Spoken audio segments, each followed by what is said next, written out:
Mike was shuddering in the office, scared out of his mind. The animatronics never reacted like that, even when they were trying to kill him. Was it because he mentioned James? He knew they probably had a problem with him, but he never thought it would be that bad. He looked at the camera in the dining hall and saw the other animatronics trying to comfort Bonnie. He was still blown away by how humans they interacted with each other. Maybe Mike overreacted, but how was he supposed to react? Just be okay with the fact that Bonnie went apeshit and nearly strangled him to death. Mike didn't want to see the scene that he caused. He thought about going to apologize, but decided against it.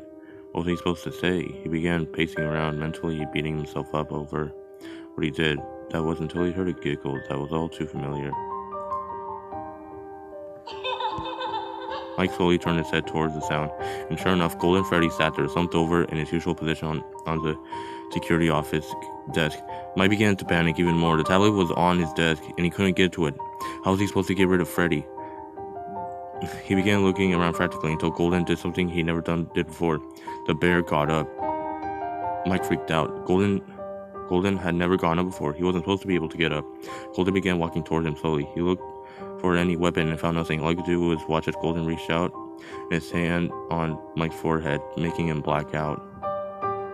Mike opened his eyes to a familiar scene, a scene he didn't want to see again. He was in the parts and service room. Once again. James smiled at the children. "What's wrong, kids? Don't you want to have fun?" The children backed up in horror as James took the rest of the suit off. His eyes fell on a boy with a purple shirt with a guitar on it. "Like to rock, kid? Well, I know the perfect costume for you."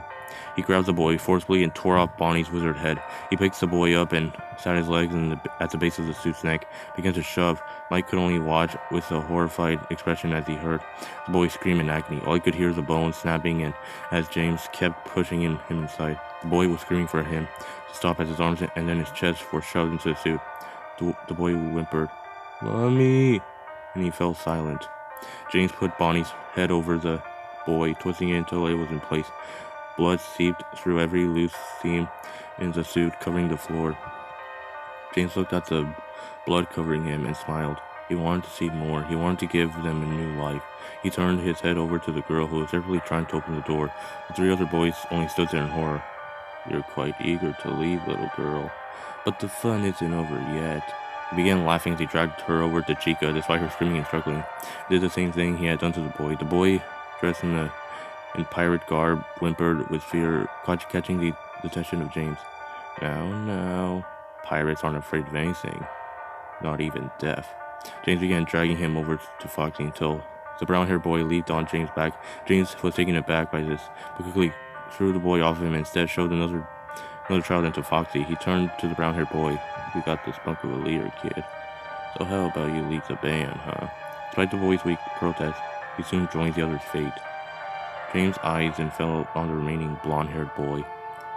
"There aren't any more costumes left. Sorry, kid, but you can't join the band.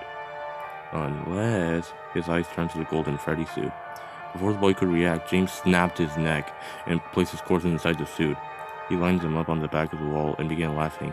"I gave them new life. They'll be happy and they'll never leave." He broke out into laughter. As the midnight bell went off, Mike could hear the door being unlocked and the security guard burst in, seeing the gruesome aftermath. Mike caught a glance of the name tag on the guard. Fritz Smith. James quickly lashed out and knocked Smith out. He placed the unconscious guard next to the animatronics and left like nothing ever happened. Mike woke from a perfect nightmare and immediately puked all over the floor. How did he not see it before? It was the kids. The kids were possessing the animatronics. Mike knew that glitch thing was horseshit, but he never expected this kind of stuff. Mike looked up after he finished speaking to see Golden Freddy was gone. He considered that kid lucky. He had relatively quick and Mike lost a train of thought. How in God's name could James find that massacre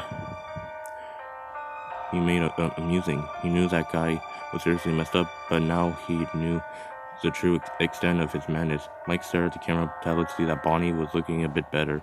It was no wonder why they acted the way they did. They were kids. They didn't know what to do when Mike got stabbed.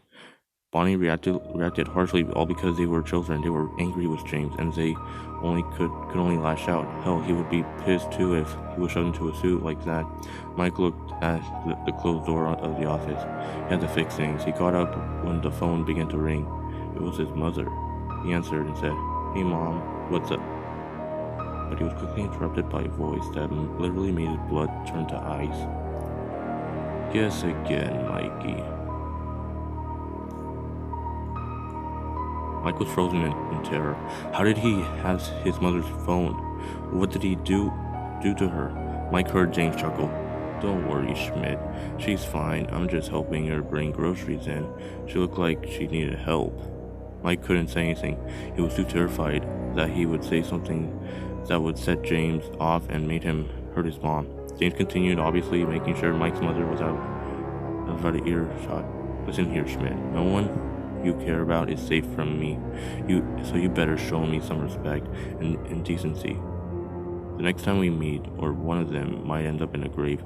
Oh, and stop pretending you're a hero or brave. You aren't. All you are is a little boy who misses his mommy and daddy. So be careful, or you might end up an orphan again. Coming, Mrs. Schmidt. I'll see you soon, Mikey." James hung up. That bastard was using his parents to keep him in check. Was he just yanking my chain? Well, James is pretty persuasive, but he did lure those kids into those suits after all. Mike didn't know what to do. His parents were being held hostage, and they didn't even know it. Anything he could try would most likely end up with either himself or his parents ending up dead. Mike sighed. He had to wait it out and keep his eyes on motions and check the next time that Violet freak showed up. Mike turned on the handheld radio that he brought with him the night previous and checked if they had any updates on the incoming storm, hoping to get his mind off the situation at hand. When he first turned the radio on, it was just different stations and garbled static. But then Mike turned to the forecast station. "It appears that this is a pretty big storm. We're estimated to get about 2 feet of snow, with some possible power outages. Keep your shovels at the ready, folks, because you're going to..." I shut off the radio. He opened one of the doors and looked down the hall to see the snow was already piling up the entrance. Fucking winter, just go the hell away already. The snow wasn't the only issue that Mike had to worry about. He still had to apologize to Bonnie. He checked the security monitor to see Bonnie was actually in the supply closet while Freddy and Chico were chatting in the dining hall. Foxy was most likely in his coat. So now was the chance. Mike got up, walked down to the supply closet, and opened the door, surprising Bonnie from what Mike could tell. Oh, hey, Mike. Mike squeezed in the closet, closed the door, and sat next to Bonnie. I'm sorry for the way I reacted. I didn't know how to. I was scared. I don't know. All this is way too crazy.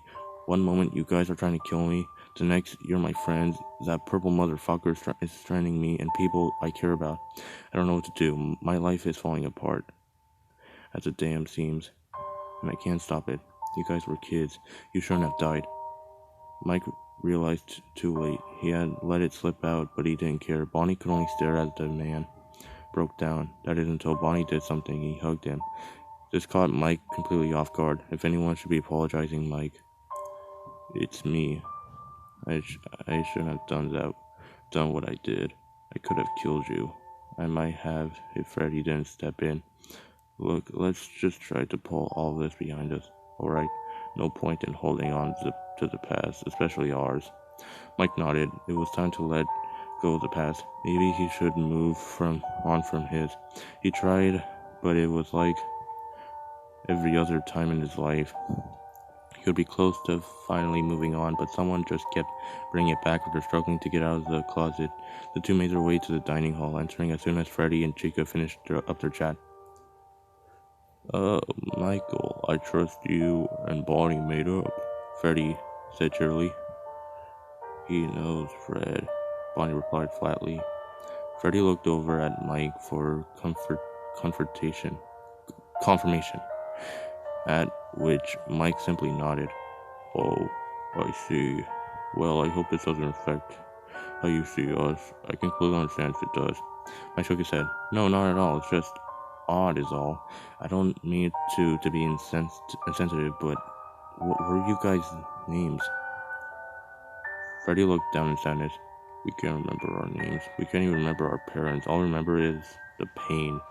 It's something we don't like to discuss, but that was a long time ago. No point in letting the past drag us down now, is there? I believe Chica has something to ask you. Mike looked over at her. She smiled as best as she could. Want to learn how to cook? Mike looked at her with a joyous expression. Hell yeah, I do. Mike always wanted to learn how to cook, especially due to the bullshit salary that he got. He figured learning how to make edible meals would be useful as well as budget stretching. He and Chica walked into the kitchen where a pile of dough laid on the countertop. I'm going to show you how to make some quality pizza. Mike was a bit disappointed, but he shouldn't have expected much else from me. Cool, so what do I do? He wasn't as excited as he sounded before, but he was still eager to learn. Alright, first off, you have to mat the dough flat. After showing Mike how to do so, he gave it a shot. Needless to say, it ended poorly. Instead of rolling it into a circle, Mike had created a piece of blob. After trying to rectify his mistake a couple of times, he grew frustrated and threw behind him, accidentally hitting Foxy, who had popped in to say hi. Jacob began laughing hysterically, and now white-faced pirate Fox, who scowled at the cook before exiting as quickly as he entered. Will you be mad at me for that? Mike asked, a tad bit worried. Oh no, don't worry about it. Foxy isn't one to hold a grudge, especially if it's something as small as that. Now you have to be careful with the dough, Chico explained. You were trying to roll it like it was a rock. You have to be smooth and in control. Chico went into a more detailed explanation, showing Mike what he did wrong and helped not to make those mistakes. Chico was similar to Bonnie in her way of teaching. However, she was much more hands-on, letting Mike try multiple times and showing him what to do if he kept making the same mistake. She was also much more sarcastic, like himself. However, Mike was never this sarcastic. Mike finally made a semi-decent pizza. It was missing close to Chica's pizza, but at least it was edible. After they were finished, with Chica's crash course in the fine art of pizza, Mike had to ask something. He noticed that the animatronic ate some of the pizza. Hey, Chica, what do you eat? I mean, you're a machine, so you don't really need to. Chica looked over at him. It usually helps me cope with our current situation. I like to pretend tasting it since it makes me feel happy and content despite, well, you know. Mike nodded his head. It made sense. She just wanted to try reliving old memories. Then all of a sudden, there was a loud crash outside. The two burst from the kitchen to see Freddy holding Bonnie, who had deep gashes in his suit. Bonnie looked as if he were in pain. Could they even feel pain? Bonnie! Chica yelled as she ran over to them. Mike followed suit, asking, "What the hell happened?" Freddy looked frantic. It was James. He walked in without a care in the world. It took every ounce of me being to not tear him apart on the spot, but Foxy wasn't as held back as I was. He tried attacking James, but he escaped outside. Mike looked at him. So where's Foxy? Freddy pointed to the open door to the entrance. He was outside in the snowstorm. From what Mike could see, it was hard to see clearly out there. Then realization came to Mike. If Foxy didn't find his way back, his circuits would freeze up. He would, for all intents and purposes, die. Mike immediately began putting on his jacket and all the winter clothing that he brought with him. You guys know how to fix Bonnie, right? Freddy and Chica nodded as the winter air entered through the open door. Good, I'll be back. I have to find Foxy before it's too late. With that, Mike walked out into the storm. But the cold wasn't the only thing that might kill him.